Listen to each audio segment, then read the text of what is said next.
বাহ, রান্নার কি সুন্দর ঘ্রাণ বেরোচ্ছে। যাই, ছেলেটা সেই কখন থেকে না খেয়ে বসে আছে, ছেলেটাকে একটু খাবার দিয়ে আসি গে। বাড়িতে কেউ আছো? আমি খুব ক্ষুধার্ত। আরে সাধু বাবা, হ্যাঁ হ্যাঁ, খেতে কেন দেব না, আসুন, আপনি বারান্দায় বসুন, আমি আপনাকে এখনই খেতে দিচ্ছি।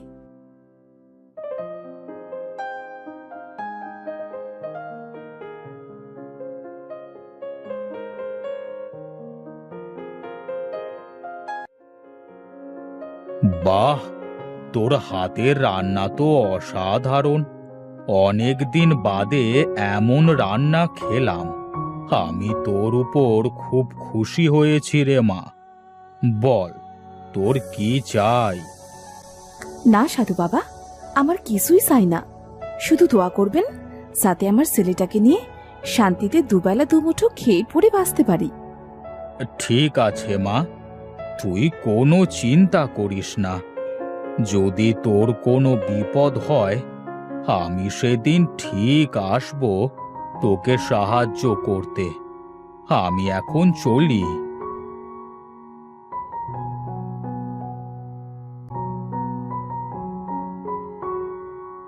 বাহ, কি সুন্দর ঘ্রাণ!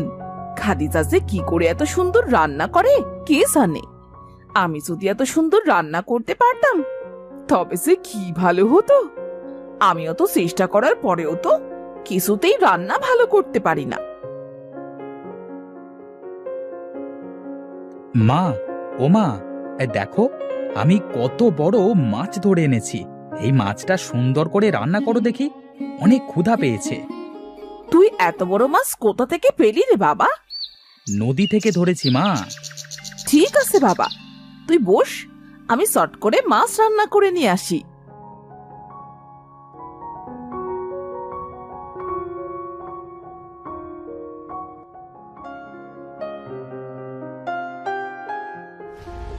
ফের কি রান্না করেছো মা? এত কষ্ট করে নদী থেকে মাছ ধরে আনলাম, আর তুমি যেভাবে রান্না করেছো এতে তো মুখে তোলা যাচ্ছে না। ড্যাডি, আমার খিদেই মারা গেল। বাবা, কোথায় যাচ্ছিস রে? দুমুঠো খেয়ে যা, না খেয়ে যাস নে রে বাবা। চত্ব সবের। না না, এই অমন রান্না আমি খেতে পারবো না। মা, তুমি খাও, আমি চললাম। ওমর, ওমর, খেলতে যাবি না? আরে তানভীর বাবা যে, তা তুমি এখানে কি মনে করে বাবা? কিছু না কাকি, ওমরকে ডাকতে এসেছিলাম, খেলতে যাব। তুমি খেয়েছো? না গো কাকি, নদী থেকে একটা বিশাল বড় মাছ ধরে এনেছিলাম। ভাবলাম মা মাছটা স্বাদ করে রান্না করবে, আর আমি কবজি ডুবিয়ে খাবো। কিন্তু মা এমন ভাবে রান্না করেছে সেটার মুখে উঠল না। সে কি বাবা, অনেক বেলা হয়েছে তো, এখনো খাওনি? সারাদিন না খেয়ে তুমি থাকবে কি করে? তুমি বরং ওমরের সাথে দুমুঠো খেয়ে নাও, তারপর না হয় খেলতে যাবে। হ্যাঁ তানভীর, খাবি আয়। বাহ কাকি, তোমার হাতের রান্না তো অনেক সুন্দর। হ্যাঁ হয়েছে বাবা, এখন খেয়ে নে তো দেখি।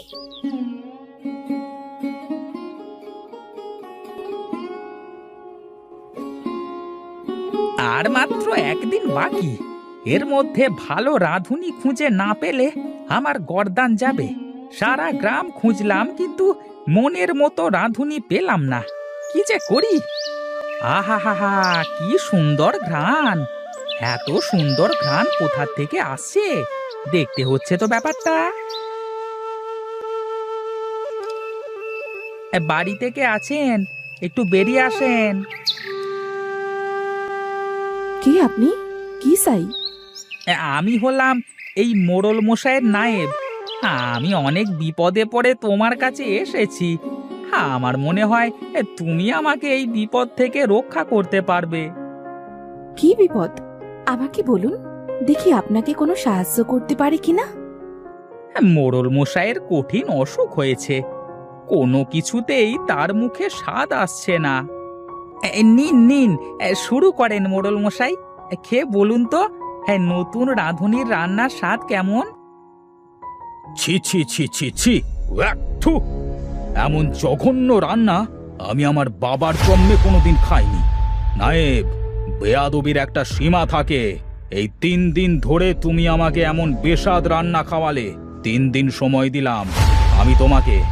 এর মধ্যে যদি তুমি কোনো ভালো রাঁধুনি খুঁজে না আনতে পারো তবে তোমার গর্দান যাবে। দাও, এখন দূর হও আমার চোখের সামনে থেকে। আমি তোমার রান্নার ঘ্রাণ পেয়ে তোমার বাড়িতে এসেছি।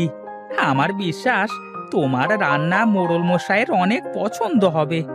এখন তুমি পারো আমাকে বাঁচাতে। খাদিজা বুবু বলছে কি, তুমি তো মোড়ল মশাই বাড়িতে যাবে রান্না করতে, আমাকে সাথে নিয়ে চলো না। আমি তোমার কাছ থেকে রান্নাটাও শিখে নেব, আর সেই ফাঁকে তোমাকে রান্নার কাজে সাহায্যও করতে পারবো। আচ্ছা ঠিক আছে, তাহলে কাল তোমরা দুজনে মিলে জমিদার বাড়িতে আসো, কেমন? আমি এখন চলি। মনে রেখো, আমার প্রাণ কিন্তু তোমাদের হাতে।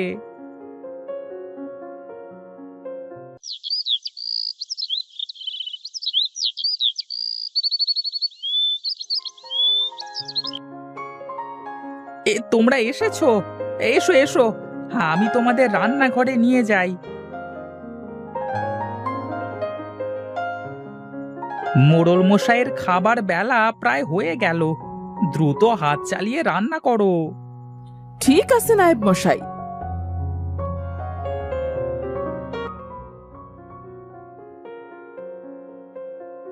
বাহ, কি অসাধারণ স্বাদ! এমন স্বাদের রান্না এই প্রথম খাচ্ছি। নায়েব, এত স্বাদের রান্না কে করেছে শুনি? আগে মোড়ল মশাই নতুন রাঁধুনি করেছে রান্না।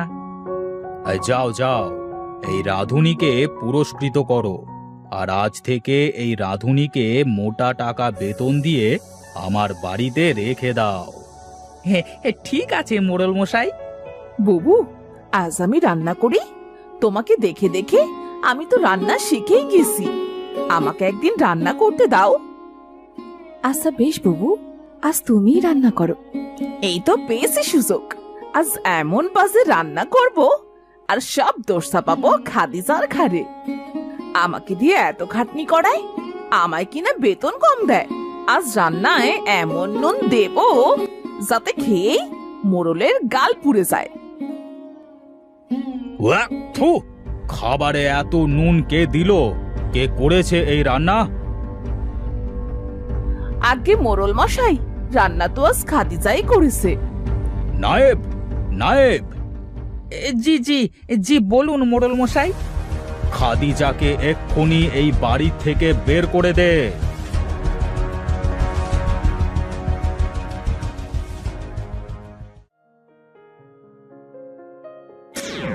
কি রে মা, তুই এখানে বসে এভাবে কাঁদছিস কেন? কি হয়েছে তোর? এই নে মা, তুই এই মশলাটা রাখ। তোর রান্না করা হয়ে গেলে রান্নায় মশলাটা 1 চামচ করে ব্যবহার করবি। দেখবি তোর রান্না কখনোই খারাপ হবে না। আপনাকে অনেক অনেক ধন্যবাদ সাধু বাবা।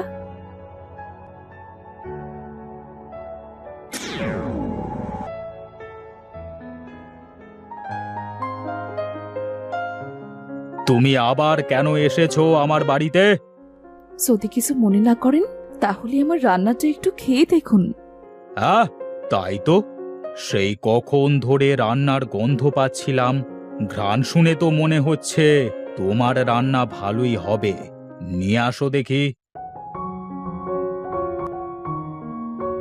বাহ, কি অপূর্ব স্বাদ! কিন্তু সকালবেলায় তোমার রান্না এত জঘন্য হলো কেন? আপনি এসব কি বলছেন মোড়ল মশাই? সকালে তো পারভিন রান্না করেছে। তাই তো বলি, রান্নার স্বাদ এত খারাপ হলো কেন? পারভিন, এই পারভিন, এদিকে আয়। আগে আগে মোড়ল মশাই। সকালবেলায় কে রান্না করেছিলে? কি হলো, চুপ করে আছিস কেন? বল, কে রান্না করেছিল? সকালবেলা আমি রান্না করেছিলাম, আর ইচ্ছে করে রান্নায় বেশি নুন দিয়েছিলাম, যাতে আমি খাদিজাকে দোষ দিয়ে এই বাড়ি থেকে তাড়িয়ে দিতে পারি। আর আমি নিজে রান্না করতে পারি। কেন? তুই এসব কেন করেছিস? খাদিজা তোর কি ক্ষতি করেছে বল? সারাদিন আমি রান্নাঘরে সব কিছু গুছিয়ে দেই, তারপরও ও আমার থেকে বেশি টাকা পায়, আর রান্নার সব প্রশংসা খাদিজাই পায়।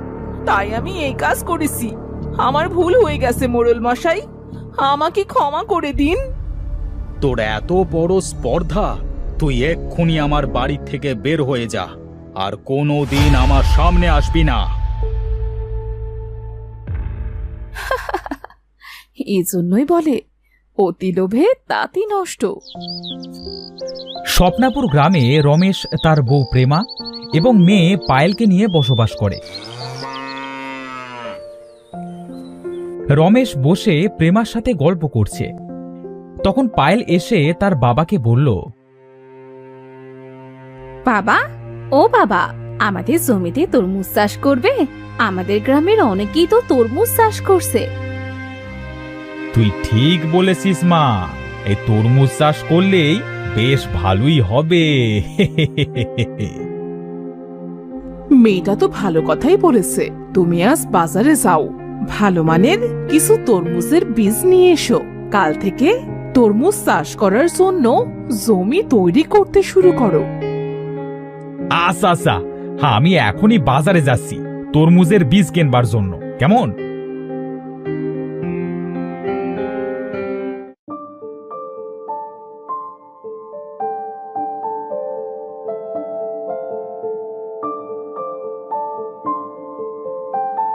চাচা, আমাকে ভালো মানের তরমুজের বীজ দেন তো।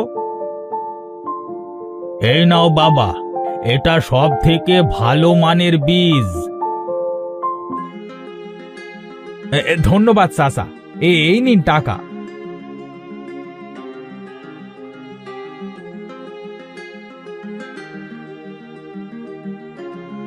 গিন্নি, এই নাও, এই বীজগুলা তুলে রেখে দাও। আচ্ছা ঠিক আছে, দাও।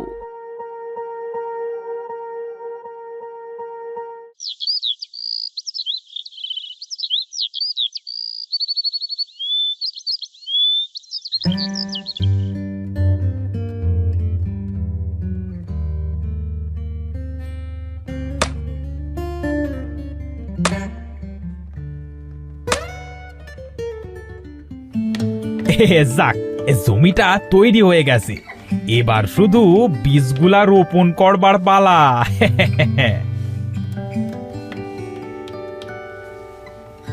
আরে রমেশ ভাই যে, তা কি লাগাচ্ছ জমিতে?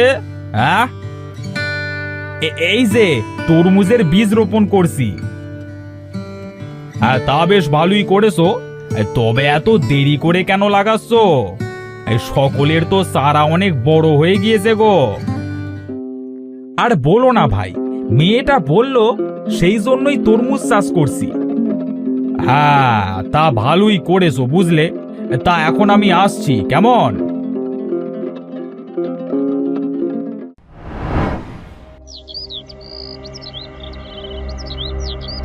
সকলের গাছে তরমুজ ধরেছে, আর আমার গাছ এখনো সারা। জানি না তরমুজ হয় কি না। এরপর বেশ কিছুদিন চলে যায়। রমেশের তরমুজের চারা কিছুটা বড় হয়, অন্যদিকে গ্রামের সকলের জমিতে তরমুজ বড় হয়ে যায়। একদিন হঠাৎ খুব জোরে ঝড় ওঠে, সাথে শিলাবৃষ্টি। গিন্নি, দেখেছো কেমন ঝড় হচ্ছে, সাথে শিলাবৃষ্টি। মাঠের ফসল না জানি কি অবস্থা। তুমি চিন্তা করো না, দেখবে আমাদের তরমুজের চারার কিচ্ছু হবে না।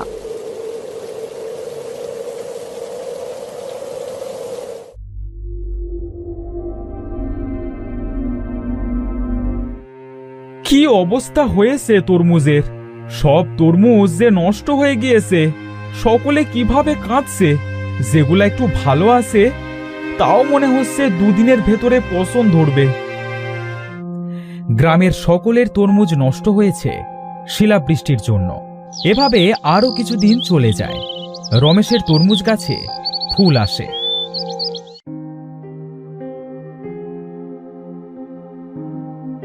আরে রমেশ ভাই, এই তুমি ভালোই করেছো দেরিতে তরমুজ চাষ করে, বুঝলে?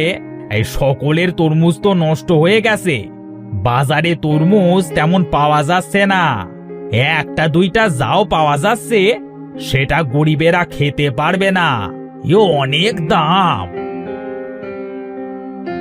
আমিও শুনেছি ভাই। এবার তো তোমার ভাগ্য খুলে গেল গো ভাই।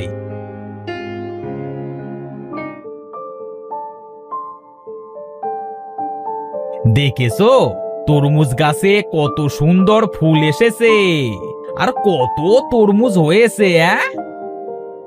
দোয়া করো সোহাগ ভাই।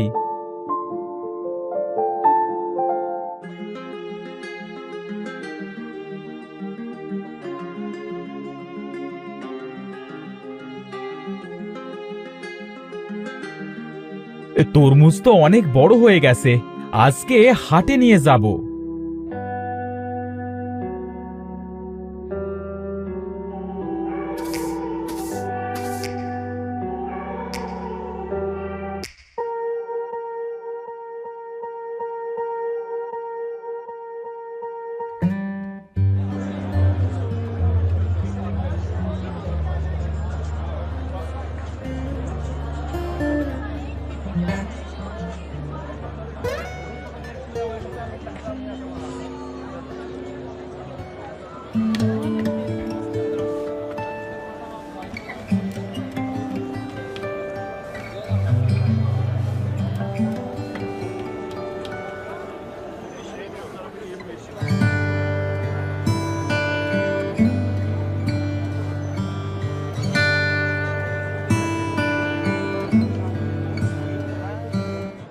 তরমুজ বিক্রি করে আমি তো এবার ধনী হয়ে যাব। অল্প কয়টা তরমুজ কত টাকায় বিক্রি করলাম।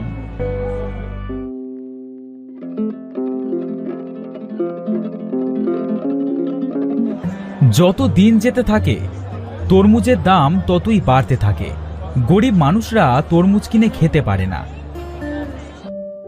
একদিন চন্দ্রিমা তার বাবাকে বলছে, বাবা, ও বাবা, আমার তরমুজ খেতে খুব ইচ্ছে করছে। না না, তরমুজের অনেক দাম, তরমুজ কেনবার সামর্থ্য আমার যে নেই। আমি কিচ্ছু জানি না, আমি তরমুজ খাবো যখন বলেছি তখন আমি তরমুজ খাবোই। এত টাকা আমি পাবো কোথায় বল মা? একটা তরমুজই তো খেতে চেয়েছি বাবা। আমি বলি কি, পাশেই তো রমেশ ভাই তরমুজ চাষ করছে, ওখান থেকে একটা তরমুজ নিয়ে আসো না।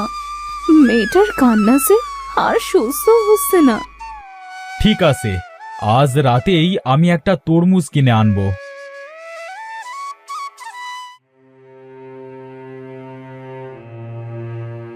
ভাই রমেশ, আমার মেয়েটা খুব তরমুজ খেতে চাচ্ছে, আমার যে তরমুজ কেনবার সামর্থ্য নেই, আমাকে একটা তরমুজ দেবে?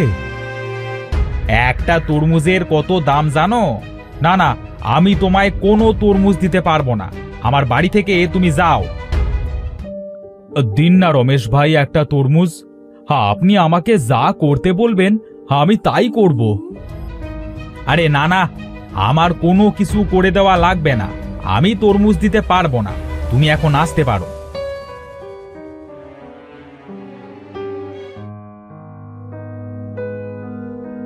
তোমাকে তরমুজ না দিয়ে তাড়িয়ে দিল কেন? চাচা, আমার মেয়ে তরমুজ খেতে চেয়েছে, আমার যে তরমুজ কেনবার টাকা নেই, তাই রমেশ ভাইয়ের কাছে গিয়েছিলাম তরমুজ চাইতে, কিন্তু রমেশ ভাই আমাকে তাড়িয়ে দিল, বলল তরমুজের অনেক দাম, সে আমাকে তরমুজ দিতে পারবে না। আচ্ছা ঠিক আছে, তুমি কেঁদো না, আমি তোমাকে টাকা দিচ্ছি। এটা আমি নিতে পারবো না চাচা। আরে নাও বাবা নাও, এই টাকাটা আমি তোমাকে খুশি হয়েই দিয়েছি।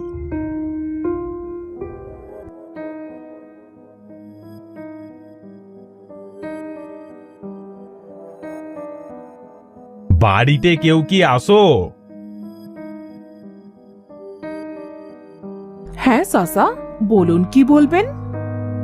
বলছি রমেশ বাবা কি বাড়িতে আছে? বাড়িতেই ছিল, একটু আগে তরমুজের খেতে গেছে। আচ্ছা ঠিক আছে মা, আমি যাচ্ছি রমেশের কাছে, কেমন?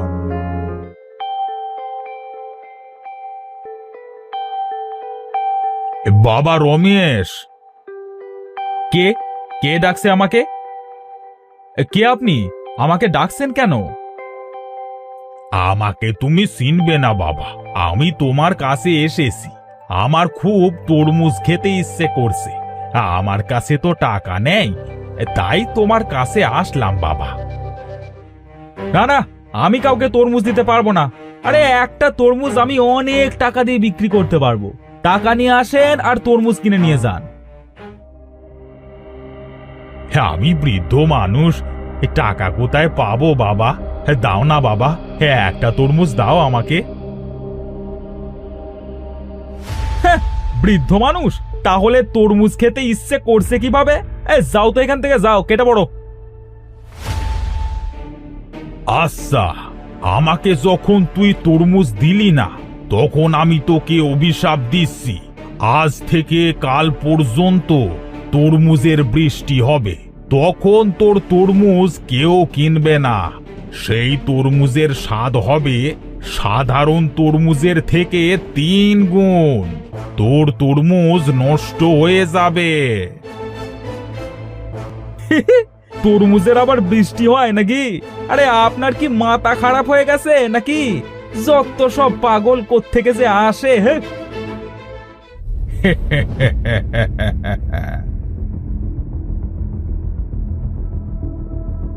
মণি বাবা, বাড়িতে আসো নাকি? বাবা মণি। আরে চাচা, আপনি এসেছেন? আরে আসেন আসেন চাচা, আমি তরমুজ কিনে এনেছি, আপনি খেয়ে যাবেন। না না বাবা, আমার পেট ভরে আছে, আমি কিছুই খাবো না। আমি তোমাকে একটা কথা বলতে এলাম। কি কথা চাচা? আজ বিকেল থেকে কাল বিকেল পর্যন্ত তরমুজের বৃষ্টি হবে। এই তরমুজ তুমি সংরক্ষণ করে রেখে দেবে একটা ঘরে। তোমার এই তরমুজ কখনো ফুরবে না। তুমি 12 মাস তরমুজ বিক্রি করতে পারবে। এই তরমুজ তুমি অল্প দামে বিক্রি করবে, যাতে সকলে তরমুজ কিনে খেতে পারে। এই তরমুজ তোমার সকল দুঃখ দূর করে দিবে। এটা কি সত্যি চাচা? আমি যদি অল্প তরমুজ তুলে রাখি, তাহলে সারা বছর কিভাবে বিক্রি করব? অল্প তরমুজ রেখে দিলেও তোমার তরমুজ কখনো ফুরবে না। এখন আমি আসি।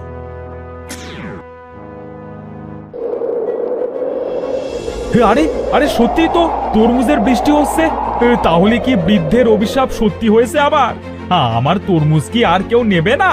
তাড়াতাড়ি বাড়িতে যাই, এই বৃষ্টি আস্তে আস্তে জোরে হচ্ছে।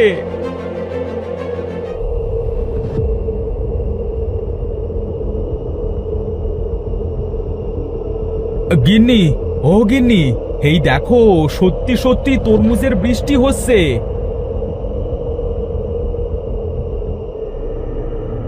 আচ্ছা, আমাদের ঘর ভেঙে যাবে না তো? আরে না, আমি তো বাইরে থেকে আসলাম, তরমুজ গায়ে পড়লেও ব্যথা লাগছে না। সত্যি বলছো তুমি? কি মজা, কি মজা, তরমুজের বৃষ্টি হচ্ছে, কত তরমুজ। মা, তোমার এক দাদু ভাই আমাদের অনেক তরমুজ তুলে রাখতে বলেছে। আচ্ছা ঠিক আছে বাবা, আমরা তুলছি।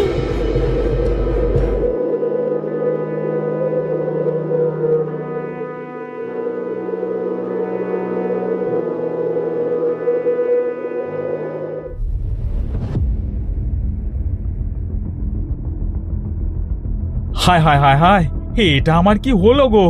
কত তরমুজ নষ্ট হয়ে গেল। যাই, যেগুলো ভালো আছে সেইগুলো বাজারে নিয়ে যাই, বিক্রি করে আসি।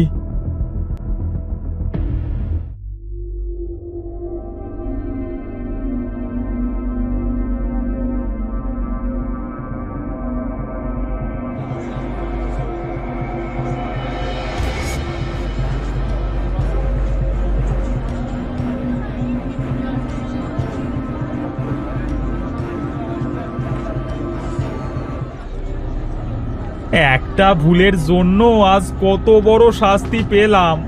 একটা তরমুজও কেউ কিনলো না, সব তরমুজ নষ্ট হয়ে যাবে। আমি এখন কি করব?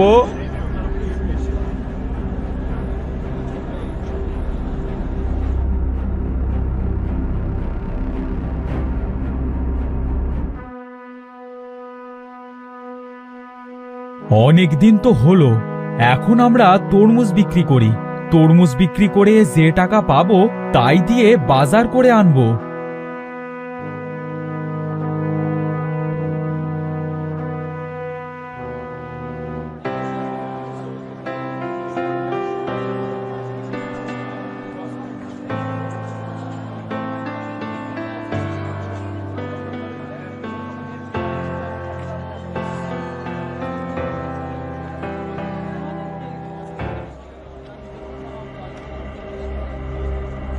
আরে মনি ভাই, ভাই তোমার তরমুজ তো খুব ভালো খেতে। তরমুজের বৃষ্টির সময় যেমন তরমুজ পড়েছিল ঠিক তেমন খেতে। আহা হা হা, কি স্বাদ! এই আমাকে আরেকটা তরমুজ দাও তো। হ্যাঁ, এই নিন ভাই।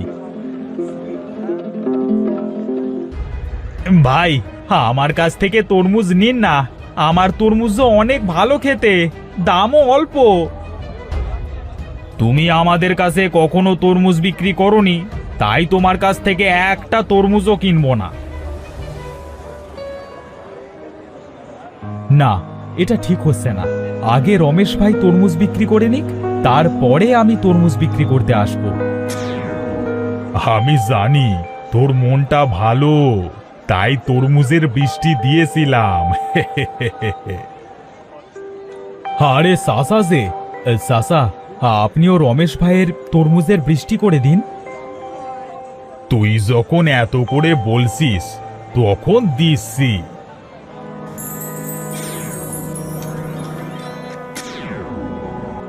তুমি সত্যি অনেক ভালো ভাই,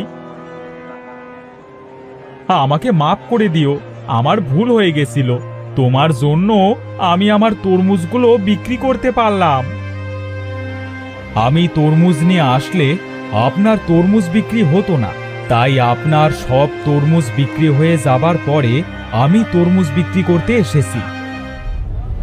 আমি তোমার কাছে চিরঋণী হয়ে রইলাম। আমি আর কখনো কারোর সাথে হিংসে করব না।